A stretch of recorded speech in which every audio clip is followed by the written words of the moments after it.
Welcome to the Vinyl Impressions radio show's Syndication podcast, where we bring you the groove and essence of radio, all wrapped up in the timeless charm of vinyl records. I'm your host, Martin Brown, and on this show, we delve into the world of radio, exploring captivating interviews with station owners, talented presenters, and visionary entrepreneurs. Join me as we uncover the secrets of successful radio promotion and discover innovative ways to elevate your online presence. Whether you're a station owner, a show presenter, or a DJ, our guests offer valuable insights and strategies to help you flourish in the digital age. To get in touch with the podcast or share your thoughts, drop us an email at podcast@vinylimpressions.club. For more updates and exciting content, visit our main website at vinylimpressions.club and connect with us on our Facebook page, Vinyl Impressions Radio. Hello and welcome to another edition of the Vinyl Impressions Music Radio Show podcast.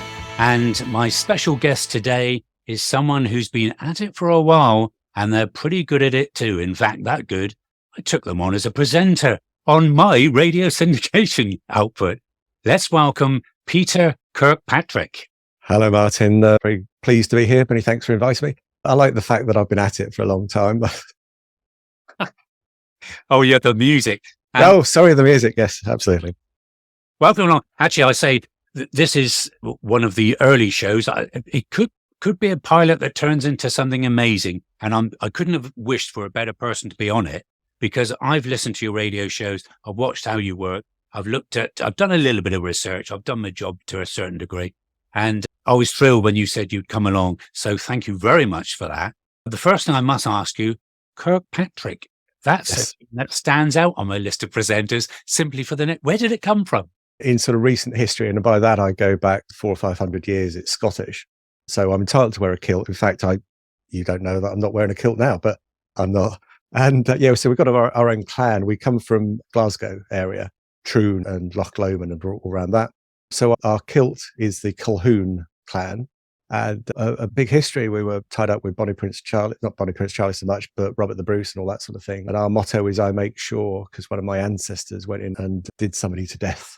It's all very sordid, but it's all out there. It's great history. And then before that, it's Irish, of course. So yeah, it's a big history. Right. And then I don't know where mine came from. Brown. It's the name you've got to keep, isn't it? When I was on the road doing presenting discos, it used to be Martin King. Somebody accidentally modelled me out, somebody else, and put King there, and I thought, I'll stick with that. So it was Martin or DJ, then Brown. But I thought we had James Brown, a pop star. So yes, absolutely. Back with it now. As I say, thank you for coming along. And I've got a few questions to ask you, but because the podcast is for radio presenters and radio stations, I wonder if you could tell us a little bit about your radio show and when it first started airing, as it were. Yeah, I got into radio by mistake, but through lockdown, I was doing 2 live shows a week. One was a talk show for local businesses and things, and Sunday morning was just easy listening, really. And they're both live, and used to thoroughly enjoy doing that. But of course, lockdown came along, and where do we go from here? And the station I was with kept telling me how techno they were and up to speed. And then I found out they weren't. And there was no way of doing anything from home to beam into the studio. Having been a liver transplant survivor, I was extremely vulnerable to COVID. So I had to stay at home. And so there was no way of doing it. So I thought, I can't just sit here.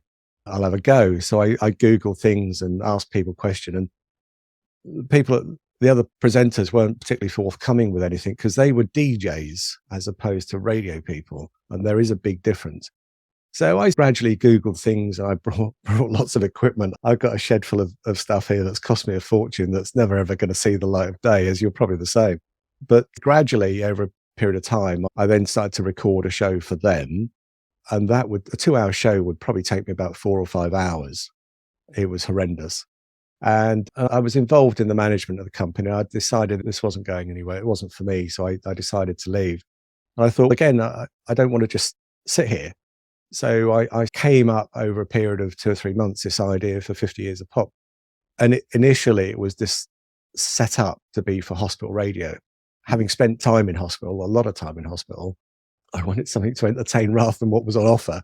And some of it was fairly dire. And so I thought, like, it needs to cover all the bases. I'm a child of the 50s. So my influence was late 50s, all through the 60s and the 70s, especially. So I thought that's a good place to start. Let's add on a couple of decades to that to bring in, make it a bigger audience. So it became 50 years of pop. And I tend to be a bit tongue in cheek with my comments. It's got me into a lot of trouble over the years, I can tell you, but still does. I did a couple of days ago. But moving on, I decided that I'd put some useless, or not useless, but sometimes irrelevant links, but something in the way that I would entertain or amuse, because radio really should be to entertain and inform. And I think just music for music's sake nowadays, radio stations have got to have something different. You can download all sorts of music, Amazon, Spotify, whatever, and just play music if that's what you want. My wife particularly likes somebody talking in between music. Depending on the station, I can live without that sometimes, but I do like to hear a voice, but it needs to give something to me.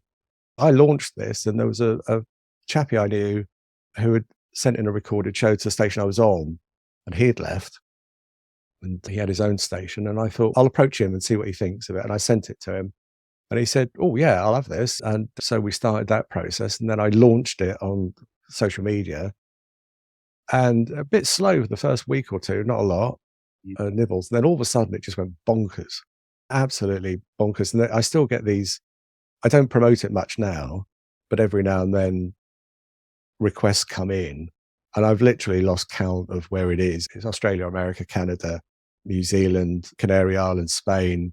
I think I got one in Italy.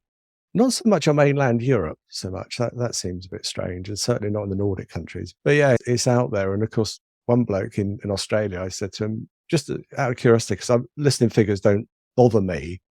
It's a bit like miles per gallon. Once you've got it, it's there, isn't it? But I thought, what is your demographic? What's your audience? And he typical outback Australian. He says, I think we've got almost 22 listeners, mate.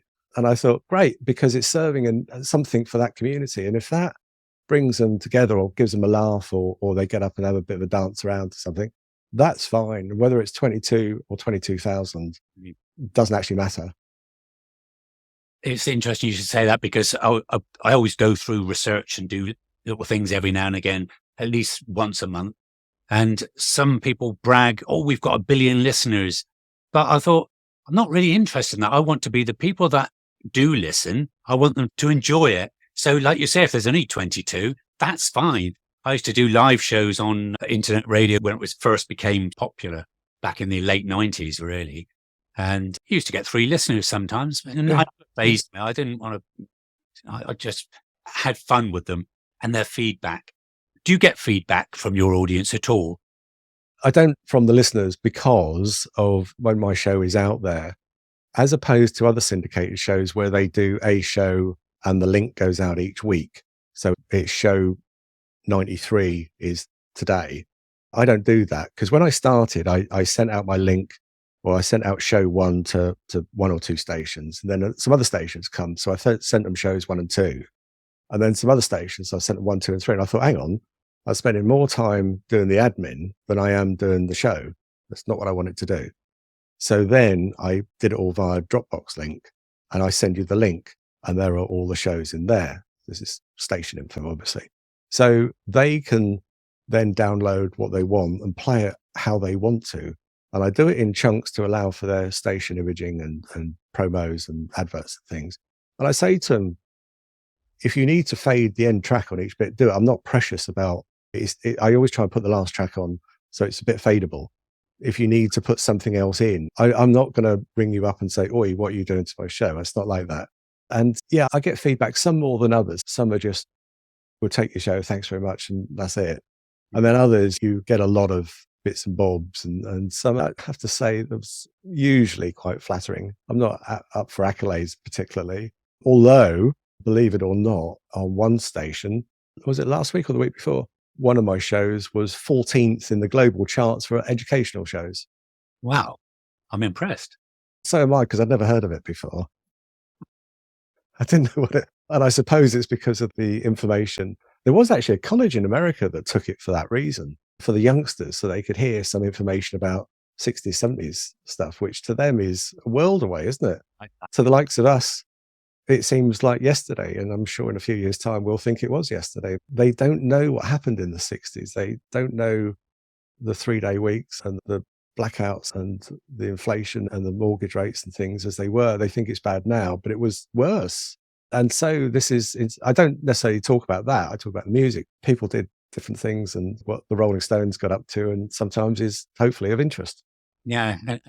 And I think when somebody hears a song, it relates to a part of their life as well, even if it's their parents, because their parents used to play it when they were children and things like this.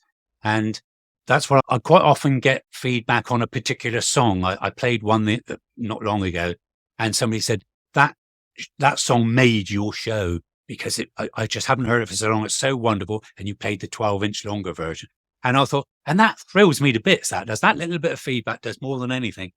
And the other thing I wondered if you did, was look on the search engines for your show title, see where it is in the world, and then go to their schedule. And I'm quite thrilled sometimes because I see that it's in Australia, in 4 areas of Australia, and it's scheduled several times throughout the week.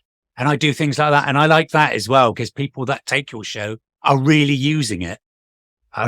There's one station in particular, they've got a slightly different slant on the show, and in so much they split it. And so sometimes I'll be on at 7 just for an hour, and then the second hour will be later on. Now, quite how that goes over, I'm not sure. And then the next day, that'll be on at 10 and 3. And so it's literally all over the show. And if that works for them, that's fabulous. I don't mind. And because of the nature of it, because it's fairly laid back mostly, it does fit the later hour or the Sunday afternoon slot quite nicely. But I don't want to be in competition with Johnny Walker too often. Mm-hmm. When you built up your record collection, was it from vinyl and you transferred it to a computer, or is it all downloads? No, it's mainly record or CD collection. So when I got ill, I ripped all my CDs onto disc and then gave the CDs away. Seemed a bit silly, but I was actually going through a thing because I was in liver failure. So I was actually a bit bonkers at the time. Some say I haven't got particularly better, but I had the things you get with that. So I made some dubious decisions in those days, 2015, but that's where it started. And so I just buy CDs, or I get CDs, or sometimes I borrow them and do stuff with that. But downloads, no, I don't generally do downloads. No, I must admit, with my record collection, I had 10,000 vinyls, and I transferred them all manually to DAT, the digital audio tape.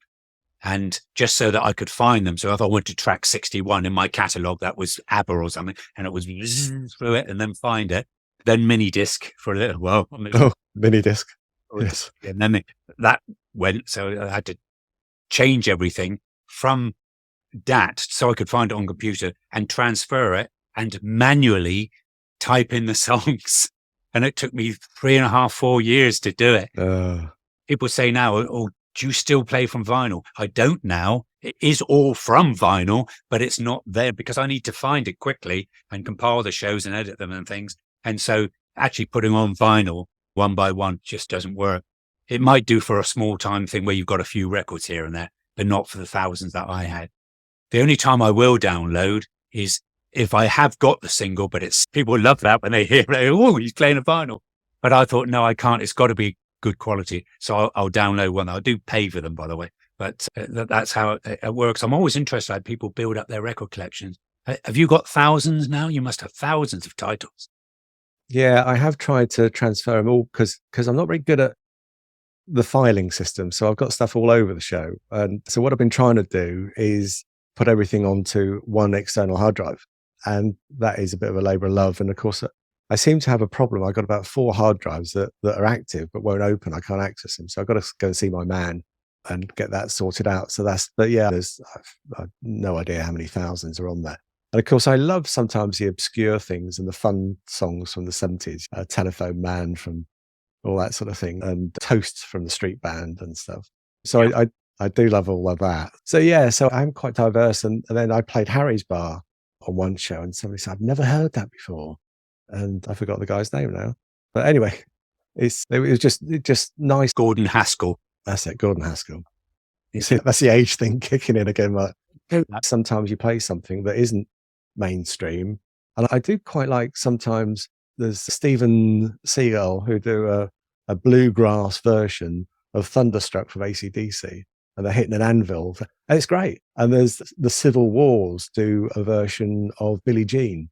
They split up. They were big about 10, 15 years ago, husband and wife team. And it's a sort of slightly southern, it's not really bluegrass, but so I like to touch upon different genres from time to time. And sometimes a cover version of something can be very interesting. So when you find that, I like to just chuck that in.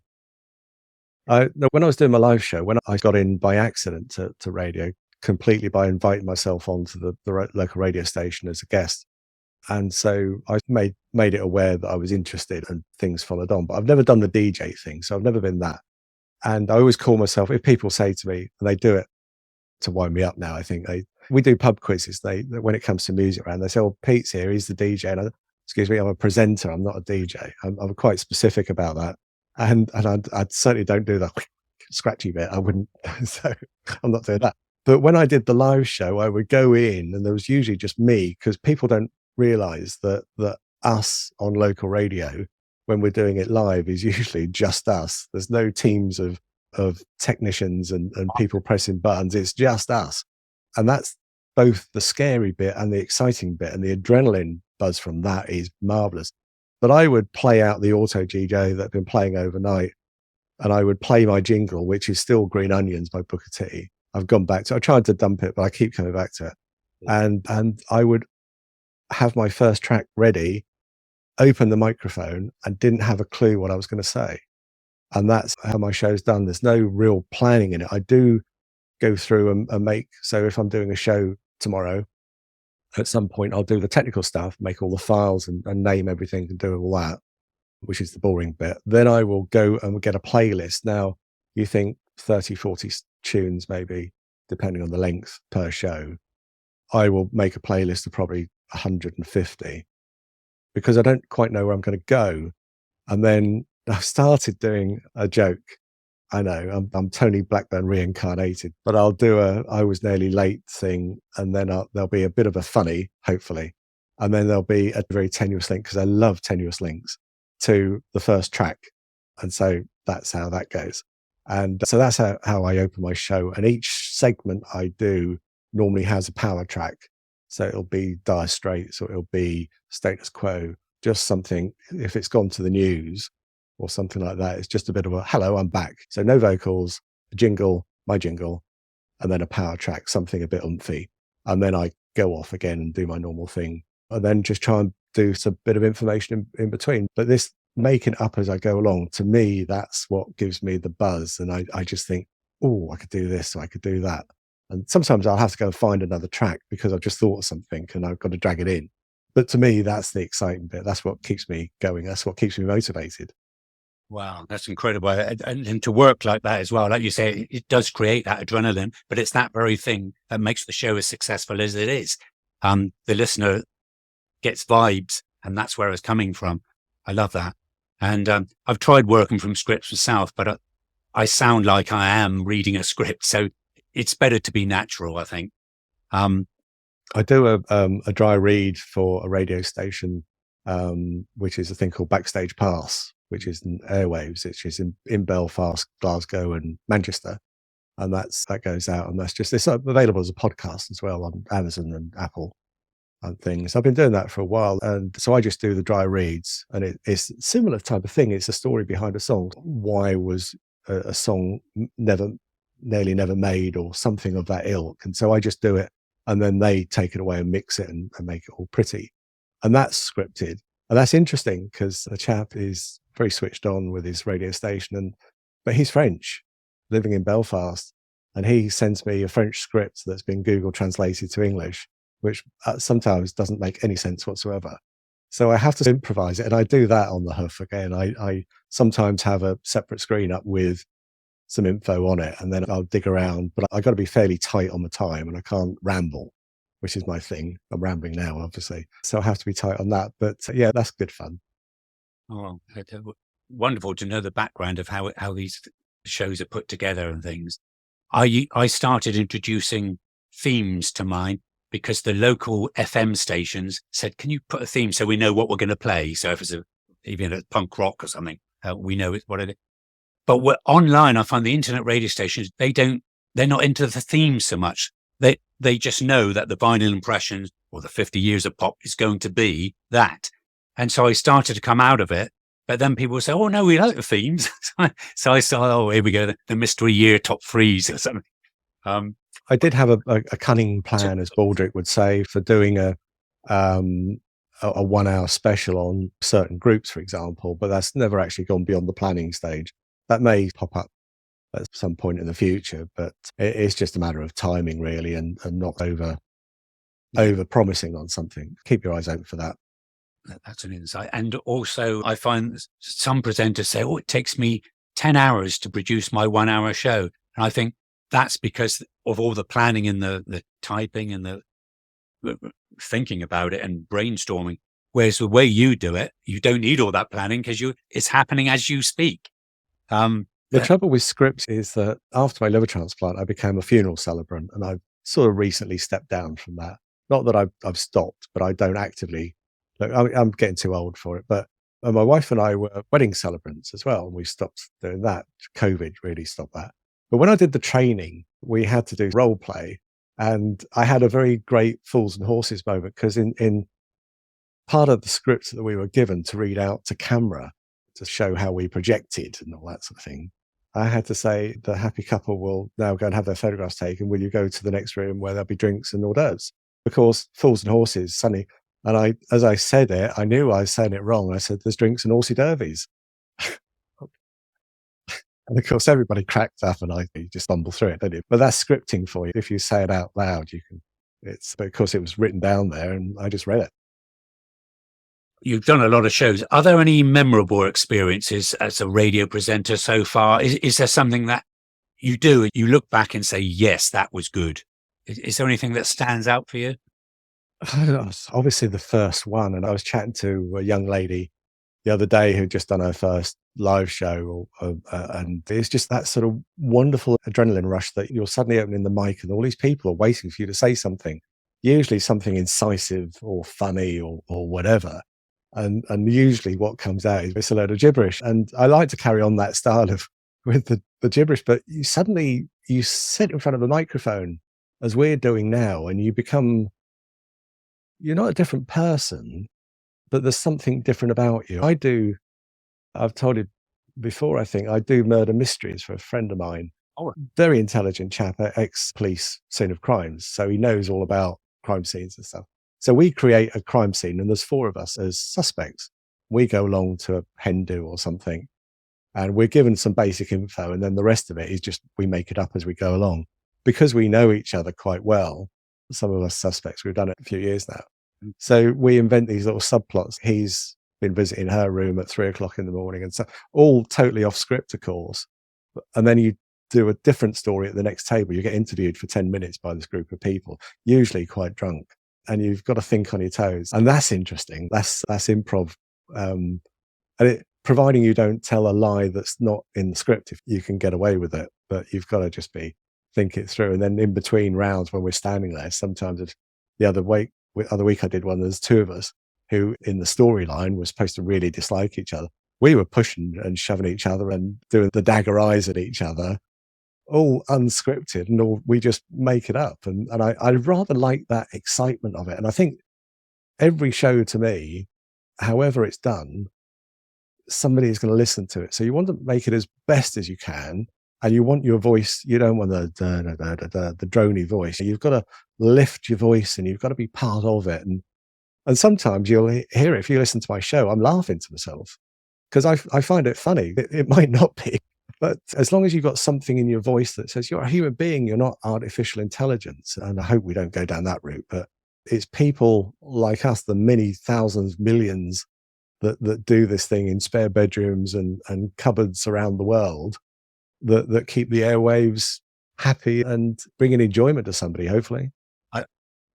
We've spoken before we came on air about the way we prepare things, and I've lost my point and I've lost my thread now. But I think if you listen back to your show and you find, sometimes I find I do this, you've got to suddenly think about your audience, and they are actually really out there and they're going to listen to this.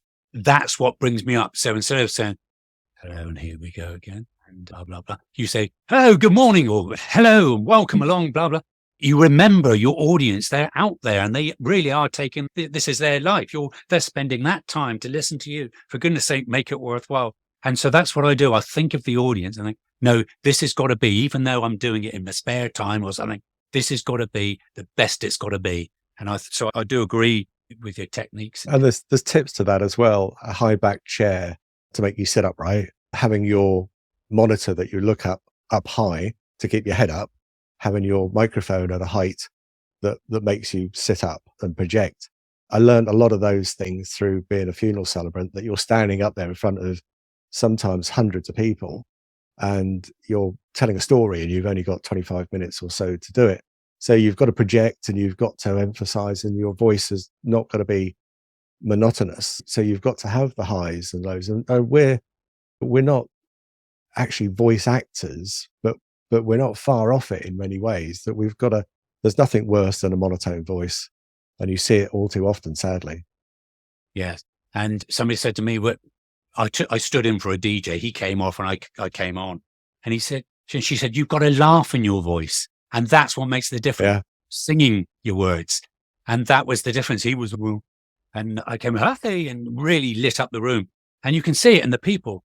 And I tend to criticize now, because I used to run mobile discos. I look at them now and I say, you are a part of the show. You've got to create the atmosphere by what you say about the songs or about the situation you're in or whatever. And it does work. You can read the dance floor, and on the radio, you have to read your audience. So it's all fascinating stuff. And I love asking presenters or DJs, but of course, there's a big difference between, as you say, of course there is, how they do it, why they do it. Yours is for the buzz, obviously, because you're there and you get that excitement about it. I was going to ask if you ever thought of doing a talk show, but I believe you've already been involved with talk. Yes, I did. And I did it for 2 or 3 years. And every Thursday between 10 and 12 I used to invite local businesses on, charities. Somebody was doing something a bit interesting or sponsored, whatever it might be. And then I would get the leader of the council or the leader of the opposition on and try and quiz them. Not trying to be a paxman, trying to be, I didn't, although I might have had my own views, and I still do. But because I used to chair a local group, which was a bit like a parish council, but wasn't. And I only recently retired from that. So I made these connections over the years, and it was good. Just what's happening in town. What are we doing? Why are we not doing this? Why are we doing that? Where's this money coming from? That type of thing. You get the political response, you always will. And the temptation to say, actually, that's a load of phooey. It was strong, but of course you had to keep it balanced. And I'm sure people on the listening in would have a different opinion to that. But yeah, I did enjoy the talk show, and it's something I have thought about, but how I could do that on the basis of, if it was specific to a particular radio station, that would work. But I think anything big time or syndicated probably would be difficult. I don't know that whether you could with new artists, and you probably get the same as me. You get all these emails saying, "Oh, play my song," and I just say, unless it's a cover version of an old song, I can't, because it doesn't fit. That's not to say I won't play anything that's new, but it's got to really have something about it. Just a new song won't cut the mustard, because that's 23 years above my sort of cutoff date. Yeah, if somebody comes out with a cover version of something old, I'll listen to it, but usually no. I like to stick where I think my audience is, and obviously by the take up of the show, there is an audience for it. So I don't want to change it. I don't want to upset the balance really too much. I also think there could be a podcast in your murder mysteries. That could work. Yeah, they are great fun. We went to one and we walked in the door and we saw that was a hen do. We walked in, we'd gone right in the middle of nowhere for this thing. And as we walked in with all our gear, and because we chalk the body's outline on the floor and there's clues and stuff, and it's very clever. I play no part of that. I'm just there as an actor, but yeah, it is great fun. But we walked in there and they were so lively, shall we say. We thought, shall we keep the engine running? Going to make a swift exit, and we're going to survive this. But we did, and yeah, we did one on. Was it Punk? It's very big around here. And Dave, who is behind all this, he had actually got a laptop and made a wooden frame for it, and he'd fixed a brass piping on the edge of it because obviously there's no internal combustion engine. Everything is steam powered. He got an old gun and he'd welded bits of piping onto it. And he told me the theory of how a steam powered revolver would work because that was the murder weapon. And I had to know this. And you're relaying it. And it's if you set this little Bunsen burner and you get enough steam and you pump it up and it's enough to fire 2 bullets and things. And then you have to start it out. And it's, wow, this guy's got such a marvelous imagination. I do every year, he does a firework display and I go up on stage. That's the only time I go up on stage. And I just play the music for 2 hours as people are milling around. And then we do the big firework display at the end of it because he likes blowing things up as well, does Dave. But, oh, yeah, I love that. And you can always repurpose things. So if you've got an output with something that people are enjoying, you can say, okay, that's for that audience. Now let's just change something about it and put it out to a new audience. And that can often work. I do like these ideas. I've got millions of ideas, by the way. A smaller amount can actually get put in action. Okay, I've got a couple more questions, then we must go. I appreciate your time. But I was going to ask you, which style of music do you enjoy the most and why? oh, that's difficult because I grew up, my dad loved military music, military bands, and my mum loved Perry Como. So I don't play either of those. I guess the show that I actively look forward to listening to every week, which is pretty much the only show I listen to every week, is Tony Blackburn's Sound of the 60s on a Saturday morning, 6 o'clock. Come on, put the guy on at 6 o'clock. You're having a laugh. But we have actually set the alarm to listen to him, or we listen to him on catch up. I listened to Tony Blackburn when he started off Radio 1. I was laying in the garden and listening to him or whatever it was. That's how I remember it. Anyway, it probably wasn't like that, but that's how I remember it. And I listened to Radio Caroline and Radio London, Radio Luxembourg that used to drift in and out. So my music really is 60s and 70s. That's my core music. I like the poppy stuff, but I also love something with a bit of an edge. So I do the Dire Straits and the AC/DC, and Deep Purple was my group. We traveled when I was 17. We traveled to see some friends in Germany in the back of a Morris 1000. And I've always been 6 foot. I think I was born 6 foot. And I was wedged in the back with all this luggage. And I had a cassette player with the batteries, no rechargeables in those days. And I had Carole King Tapestry and Deep Purple Machine Head. And I played those 2 tracks all the way there and all the way back. And of course, the batteries it started winding around like that. And so you'd get them out and you'd rub them on your jeans and try and spark them up a bit and put them back in. And so I had about 3 sets and constantly swapping them over. It cost me a fortune. So Carole King, James Taylor, that type of thing. Neil Sedaka, of course. And then I was into the sort of Atomic Rooster and stuff like that of the day. And as I say, Deep Purple was a great influence. But I listened to things, and to me, it's either all or nothing. So same with a book. I start reading a book. I stopped reading now. It's not good for me. But if it doesn't grab me in the first page, it's gone. The same with music. And I just like something with a bit of oomph to it. I don't like dreary. I don't like feeling sorry for myself. I'm not that sort of person, especially as we've all had history, medical history, and you either come out of it as a victim or you think I'm going to embrace life and go for it. And I've done more since my transplant than I ever did before. I'd always been active in local voluntary stuff and whatever, but I just think, wow, there's a chance there. Some people, I did a Zoom for what we had to think about intensive care. And of the 20 people that were in this thing, most of them were, oh, I can't do this and I can't do that. There's things I can't do physically because of tiredness for the tablets, but other stuff mentally, this is part of the reason I do this, mentally, to keep on top of things. Otherwise, you just become you're sitting there watching daytime TV. Not that I don't, But you can just sit there and just watch TV and just get bigger and lose this spark that we've all got somewhere. And I'm lucky. I'm very fortunate. I live in a beautiful place. I live near the sea. I'm 68. I'm in pretty good nick, really. My wife and I love holidays. We have a great life. We are extremely lucky in that respect, and we make the most of it. And if an opportunity comes along, we'll grab it. I like that. Thank you very much. It's a lovely insight and good advice to others. I find that when I was on the chemo, people around me, they'd say, "Oh, I've been on this 5 years now, and this is how I've got for the rest of my life."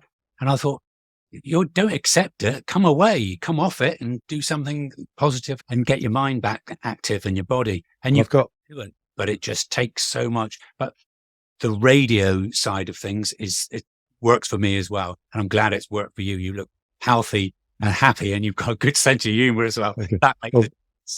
My next thing is I've been looking at new guitars, because I've got hanging up on my wall, I've got 2 acoustics, an electric, and 2 ukuleles, neither of which I can. When I was young, when I was about sort of 12, 13, I wanted to play the guitar really badly. Mm-hmm. And now I'm 68 and I've achieved it. I can play the guitar really badly. But I've been looking at the new guitar, not that I've mastered these ones, but it's that so my goal now is between the next few months I'm a 3-chord strummer, so I can play bits, but not proficiently. And so it's to get to a better standard that I can justify in my head buying a new guitar. And I've seen some semi-hollow ones that rather take my eye bright red. So that could be on the list. That's my next little project. Yeah, I was going to ask you what you're going to do next, and you've just answered. Thank you very much. 2 more questions, if I may, then we must go. What advice would you give someone who is interested in starting their own radio show, but they haven't quite started yet? Would you say jump into it, or hang on, think first? Bit of both, really. The first thing is simply hardware. So there's a certain amount of cost. You've got to have a laptop and a microphone and somewhere relatively quiet. So there are some sort of hardware-y things, but you can do it with free software. So that side of it can be done. And you can go and approach radio stations or speak to people for help and advice. And that's never a bad thing. But I think have a bash at it and just do it, but then listen to it. And listen to possibly if you've got some nice friends that aren't too cutting, that will say, actually, they'll give you an honest appraisal. And whatever we're doing now, you and I, we did it very badly a while back. And if we have this conversation next year, we'll be doing it a bit better. And you constantly learn, you're picking up things. Look at all the information is there in terms of the technical stuff. Look at what radio stations are doing. Look what the market is. Decide what market you want to be in. Are you a disco person? Are you folk music possibly, or whatever it might be? Is there a market for what you want to do is the important thing. Because otherwise you might do a fabulous show and there's no takers for it. So that could be a bit frustrating. But I think the main thing is all of that aside, and that's all doable, changeable, whatever. If you want to do it and enjoy it, I can't say any more than that, really. Have fun and let that fun come over into what you do. I find with the syndication thing, you do get presenters that start off and they're all keen and they're doing everything, but they only last for a few shows. Their website looks a bit, if it's there in the first place, looks a bit duff and slow, and they give up. So I suppose the other thing is just don't give up if you really want to do it. If somebody's committed to you, that if a station has said they want to take your show, then make sure there's a show to give them. And there was a thread actually on social media about that a week or 2 back, and somebody was saying that these people have come to them and I go, and there's no show to play this week, so you've got to play something else or not. And with me, I've got a bank now of shows. So somebody new coming in has probably got, if they're doing it once a week, they've got a year and a half's worth, or they can do 2 shows a week. That's different. But if you're going to say you're going to do something, do it, and don't let people down, because they're relying on you. They might have, a station in the outback of Australia might have said, here is John Smith and he's doing this show and he's going to be on at 10 o'clock on Thursday. And then at 10 o'clock on Thursday, they stop shearing sheep and there's no John Smith there. So you've got to, if somebody's going to put a bit of time and effort in you, you've got to prepare and make sure that you're doing it. If not, there's got to be a good reason. Finally, you've touched on many aspects of this anyway. I was going to say, what can listeners expect from your show in the future? And are there any exciting new developments coming up that you can share with us? Or do you feel what you've got will just continue? I like it to have the element of growth about it. I don't want to say this is it, because you don't want to get into a rut and you don't want to get samey, because that will then reflect in what you're doing.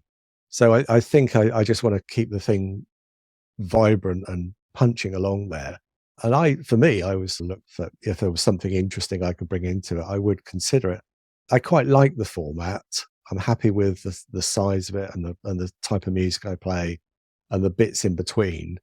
I would always look to see if there was an element I could bring that would enhance it, but I have no plans to change it at the moment. I just enjoy doing what's happening. So hopefully people are feeling the same. Okay. If somebody wants to get in touch with you and grab your show and have it for their radio station, where would they go? It's a Facebook page for me. My own Facebook page is just Peter Kirkpatrick. There is 2 other pages. Well, there's one page which is 50 Years of Pop, and I think the other one's called that. But it's just, if they just Google 50 Years of Pop. That's what I do to find you. Yeah, I'm here. It's on found me.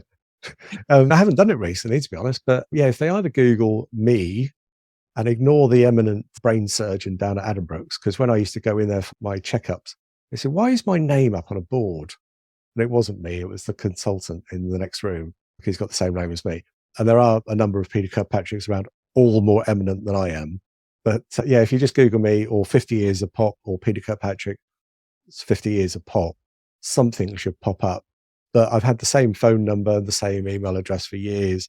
If anybody wants to get in touch, just get in touch by whatever means is best for them. But I'm always open to chat and interact. I've turned down loads of requests to do live shows simply because of time and stuff like that. And so I still get those. I do some other work for other stations as a one-off and stuff, but it's just conscious of if I spent too much time in what I call my studio.